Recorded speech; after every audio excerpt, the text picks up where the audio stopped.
ইতিমধ্যে বাংলাদেশ নিয়ে কিছু সিদ্ধান্ত নিয়ে ফেলেছে আমেরিকা। বাংলাদেশের ব্যাপারে সিদ্ধান্ত নেয়ার বিষয়ে ভারতকে গ্রিন সিগন্যাল, এবং আওয়ামী লীগকে নিয়েই এই নির্বাচন করতে হবে, এটাও ঠিক হয়ে গেছে। ভারত এবং আমেরিকার যৌথ প্ল্যান, আর এই পুরো প্ল্যানটা এইটা কার্যকর করার বাংলাদেশের মধ্যে বড় দায়িত্ব দেওয়া হয়েছে সেনাপ্রধান ওয়াকার উজ্জামানের উপর। তথ্য উপদেষ্টা মাহফুজ আলম এবং স্থানীয় সরকার উপদেষ্টা আসিফ মাহমুদকে মন্ত্রণালয় থেকে বাদ দেওয়ার জন্য ডক্টর মোহাম্মদ ইউনূসের সাথে সাক্ষাৎ করে আজকে দাবি জানিয়েছেন বিএনপির মহাসচিব মির্জা ফখরুল ইসলাম আলমগীর। জুলাই আগস্টের সংঘটিত মানবতাবিরোধী অপরাধের আলাদা ৩ মামলায় সাবেক বর্তমান ১৫ সেনা কর্মকর্তাকে গ্রেফতার দেখিয়ে কারাগারে পাঠিয়েছেন আন্তর্জাতিক অপরাধ ট্রাইব্যুনাল। বাংলাদেশে আজকে সবচেয়ে বড় খবর হচ্ছে ১৫ সেনা কর্মকর্তাকে কারাগারে পাঠানোর নির্দেশ দেওয়া হয়েছে। বাংলাদেশের ইতিহাসে এই ধরনের ঘটনা অতীতে কখনো ঘটেনি। বাংলাদেশ নিয়ে কিছু সিদ্ধান্ত নিয়ে ফেলেছে আমেরিকা বাংলাদেশের পরিস্থিতির স্বাভাবিকীকরণ করবার জন্যে, যার একটি হলো বাংলাদেশের ব্যাপারে সিদ্ধান্ত নেয়ার বিষয়ে ভারতকে গ্রিন সিগন্যাল, যেটা কয়েকদিন আগেই ভারতকে দিয়েছে আমেরিকা। তারই সূত্র ধরে গতকাল ফোনে কথা হলো ভারতের পররাষ্ট্রমন্ত্রী সুব্রমণিয়াম জয়শঙ্কর ও আমেরিকার secretary of state Marco Rubio করেছিলেন ফোন দিওয়ালির শুভেচ্ছা জানাতে। কথায় কথায় জয়শঙ্কর তুললেন বাংলাদেশ প্রসঙ্গ। কদিন আগে অক্টোবরের 14 থেকে 16 তারিখ ভারতের মিলিটারি ইন্টেলিজেন্সের যে 4 অফিসার বাংলাদেশ সফরে গিয়ে বিভিন্ন পর্যায়ে বৈঠক করেছেন, সেটা কিন্তু আমেরিকার চাপে এবং ওয়াকার উজ্জামানের চাপে মেনে নিতে বাধ্য হয়েছিলেন মোহাম্মদ ইউনূস। এবং এই সফরের কথা আমেরিকা জানতো, আমেরিকাকে জানিয়েই হয়েছে এটা। সেই বৈঠকে আমাদের ভারতের যেসব অফিসাররা গিয়েছিলেন, তারা সেখানে গিয়ে যেসব বৈঠক করেছেন বিভিন্ন পর্যায়ে, সেই সব বৈঠকের আলোচনা ও সিদ্ধান্ত নিয়ে তারা যে রিপোর্ট দিয়েছেন সরকারকে, সেই রিপোর্টে কি বলা আছে সেটা মার্কো রুবিওকে ডিটেলসে জানান জয়শঙ্কর। ভারতের পক্ষ থেকে নিশ্চিত করা হয় বেশ কয়েকটি বিষয়, যেগুলো সেখানে বাংলাদেশ সফরে গিয়ে আলোচনা হয়েছে এবং একটা পজিটিভ বার্তা পাওয়া গেছে বাংলাদেশের সেই আলোচনায়। এগুলো হলো, 1, বাংলাদেশে নির্বাচন হচ্ছে, আর সেটা এগিয়ে এনে ডিসেম্বর বা জানুয়ারির প্রথম সপ্তাহে অনুষ্ঠিত হবে, অর্থাৎ ফেব্রুয়ারি পর্যন্ত যাওয়া নয়, তার আগেও হওয়ার সম্ভাবনা ব্যাপকভাবে, যদি তাদের নির্বাচনের ব্যাপারে নির্বাচন কমিশন প্রস্তুত থাকে, তৈরি থেকে থাকে, প্রাথমিক কাজগুলো যদি তাদের হয়ে থাকে নির্বাচন করার জন্যে যেটা দরকার। 2, আওয়ামী লীগ নির্বাচনে যাতে অংশ নিতে পারে সেটা নিশ্চিত করা হবে। অপরাধ ট্রাইব্যুনালকে কিভাবে আটকাতে হবে সে বিষয়ে জেনারেল ওয়াকার উজ্জামানের সঙ্গে বসে প্ল্যান ফাইনাল করেছে ভারত। কারণ মোহাম্মদ ইউনূসের একটা আশা ছিল, প্ল্যান ছিল, এবং ওখানকার জামাত এবং পাকিস্তানের ISI এর প্ল্যান ছিল, এই যে অপরাধ ট্রাইব্যুনালের বিচার দিয়ে এমন একটা পরিস্থিতি তৈরি হবে বাংলাদেশে যেখানে নির্বাচন নাও হতে পারে, নির্বাচন পিছিয়ে যেতে পারে। 3 নম্বর যেটা আলোচনা হয়েছে, নির্বাচনের, এটা খুবই গুরুত্বপূর্ণ, সবগুলোই গুরুত্বপূর্ণ পয়েন্ট, তবুও এটা বিশেষভাবে বলছি তার কারণ এটা শেখ হাসিনা সম্পর্কিত। নির্বাচনে ঠিক হয়েছে, নির্বাচনের নির্ঘণ্ট ঘোষিত হলেই শেখ হাসিনা দেশে ফিরবেন, এবং এই ফেরা কিভাবে হবে সে বিষয়ে ওয়াকার উজ্জামানের সঙ্গে ভারতের সেনা প্রতিনিধি দলের মুখোমুখি আলোচনা হয়েছে, ক্লোজ ডোর বৈঠক, রুদ্ধ দরজার ভেতরে।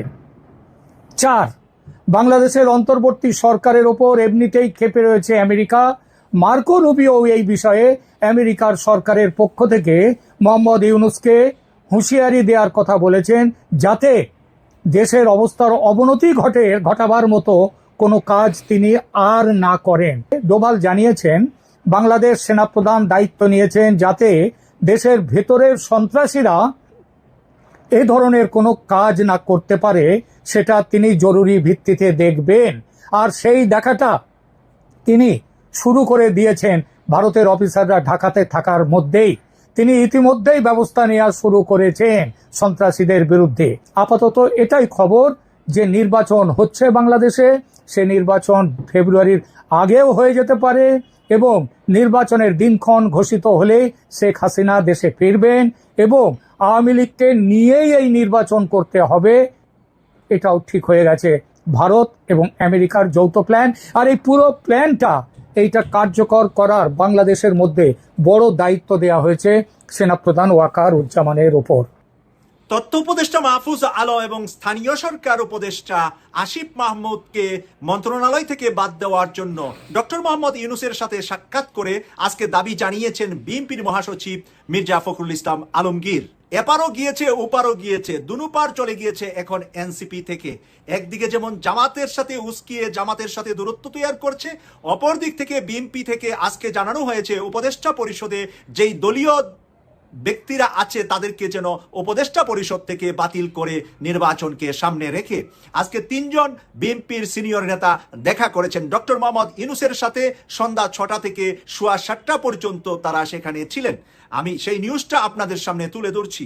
অন্তর্বর্তী সরকারের মধ্যে কোনো দলীয় লোক থেকে থাকলে তাকে অপসারণ করার জন্য প্রধান উপদেষ্টার কাছে দাবি জানিয়েছেন বিএনপি। একই সঙ্গে আসন্ন নির্বাচন নিরপেক্ষ এবং সকলের কাছে গ্রহণযোগ্য করতে এই মুহূর্ত থেকেই অন্তর্বর্তীকালীন সরকারকে কেয়ারটেকার গভর্নমেন্টের আদলতে নিতে হবে বলে মনে করেছে বিএনপি।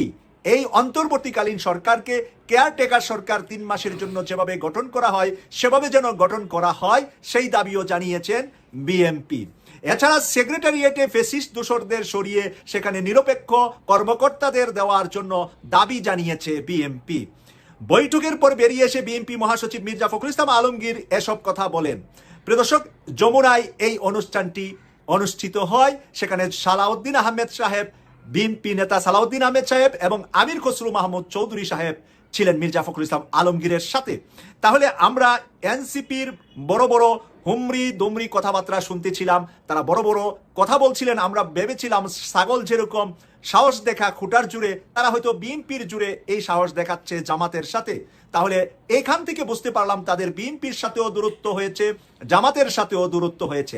এট এ টাইম দুইটি বড় দল, যেই একটি দল সরকারে যাবে আরেকটি দল বিরোধী দলে থাকবে বলে আমরা মনে করছি। এনসিপি, গণ অধিকার, ইসলামী আন্দোলন, ইসলামী আরো অন্যান্য রাজনৈতিক দলগুলা থাকবে ছোট ছোট দল হিসাবে, তাদের সহযোগী হিসাবে। কেউ বিএনপির সাথে থাকবে, কেউ জামাতের সাথে থাকবে। কিন্তু সেই এনসিপি আজকে এমনভাবে ছিটকে পড়েছে যে তাদের ভাষা বর্ণ ব্যবহারের কারণে বিএনপি থেকে আমরা আগেই জানি যে ইশরাকের মেয়র হওয়া নিয়ে আসিফ মাহমুদের সাথে তার বিশাল দ্বন্দ্ব হয়েছে। তারপরে ক্রিকেট বোর্ডের চেয়ারম্যান হওয়া নিয়ে, ক্রিকেট বোর্ডের নির্বাচন নিয়ে আসিফ মাহমুদের সাথে বিএনপির দূরত্ব বেড়েছে। অপরদিকে আমরা আরো একজন উপদেষ্টার আবল তাবল কথাবার্তার কারণে জামাতের সাথে এনসিপির দূরত্ব বেড়েছে। আমরা এই 2 জনের দূরত্বের এই 2 জন উপদেষ্টা বর্তমানে যে আছে, এই 2 জন দুটি দলের সাথে এমন দূরত্ব তৈরি করছেন যে এই মুহূর্তে এই 2 জনের অপসারণের দাবি যে বিএনপি করেছে, আমার মনে হয় এটা জামাতও বিএনপিকে এখানে সমর্থন করবে। কারণ জামাত দেখেছে তাদেরকে উপদেষ্টা বানানোর পরে তাদের নামে দুর্নীতি, তাদের নামে স্বজনপ্রীতি, তাদের নামে রাষ্ট্রের ক্ষমতা অপব্যবহার, তারা রাজনীতির নতুন একটি দল করেছে। যেই দলের ভিতরে এখন শোনা যাচ্ছে আওয়ামী লীগ জাতীয় পার্টি প্রতিষ্ঠিত হচ্ছে। এই দলে অনুদান দিয়ে, ডোনেশন দিয়ে বিভিন্ন জায়গায় বিভিন্ন কমিটিতে আওয়ামী লীগ এবং জাতীয় পার্টি অন্তর্ভুক্ত হচ্ছে। তাহলে আগামী জাতীয় সংসদ নির্বাচনে তারা ইনডাইরেক্টলি আওয়ামী লীগ এবং জাতীয় পার্টিকে প্রার্থী করছে। সেই জায়গা কিছুতেই জামাত এবং বিএনপি মেনে নিবে বলে আমি মনে করছি না। তথ্য উপদেষ্টা মাহফুজ আলম জামাতের সাথে যতটাই দূরত্ব করেছে, এখন দেখা যাচ্ছে এনসিপির বিভিন্ন নেতারা নিজেরা দুর্নীতির সাথে জড়িয়ে এখন জামাতকে সবক দিচ্ছে। এখানে নাসির উদ্দিন পাটোয়ারি বলেছে আজকে জামাত রাষ্ট্র ক্ষমতা যাওয়ার প্রশ্নই আসে না। তাদের রাজনৈতিক দর্শন, অতীত আচরণ, স্বাধীনতা, মানচিত্র ও জাতীয় চেতনার পরিপন্থী।